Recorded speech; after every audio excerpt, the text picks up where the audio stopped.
Min od ogai mar ODM Raila Odinga koro wuok tung' mosuo gi moko kuom josiasa e piny Luo masani wacho weche moko ma ok odhi kare wi Raila Odinga bang' kane oremo yudo loch mar piny Kenya yiero maduong' manobagi e pacho ka dwe mar 8 mar higani.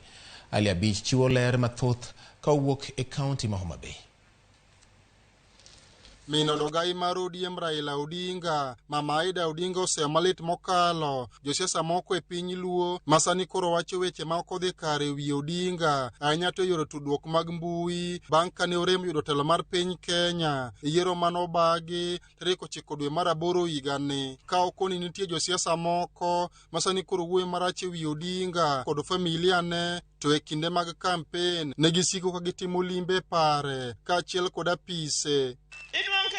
Mwageno ginyiwa mwageno motegno mosomo maber tiyo na tich ban aywagra ni ywagori ilongori ihomori ni mondo mi yegi moro ni ywagori ni chuo wadu yawa anu ubara ndasi moro ntie kama nyicha oda office na entie taito bukore. What went wrong? Mama Aida ne oloso e gweng' mar Adiro e kar chud bura ma Homa Bay Town e nyasi mar alam mane obagi ne Human Rep ma Homa Bay Joyce Osogo kama ne okone josiasa makamago mondo many gik ma ginyalo timo manyalo konyogi kaachiel kod familia gi ma ok siko ka gilondo piny kod nying Odinga kaachiel kod familia mare. Dwar gimi nyalo timo itim ispith go family ni ipith go judalau Monditi ni jo Homa Bay without words akasani ni gimono no biro ni Facebook. Ni koro ni way Facebook. Shame on you. Shame on you. Ingat maduong mature man who went to school. Dibedi gabedani ngokinyi.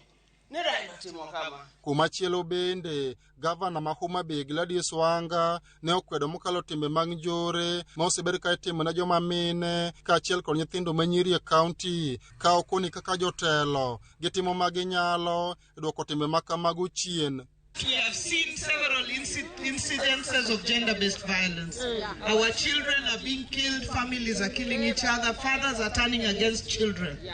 What more we need, this issue is a matter we must condemn.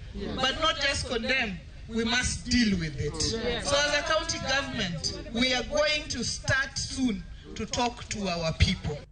Ka jotelo mamoko e kaunti manoyuoro e kinde nyasi no ne osingo biro tiyo kanyakla mar dongo kaunti ni. I have launched a community-based organization for the Greater Rachuonyo that I gave to Karachuonyo.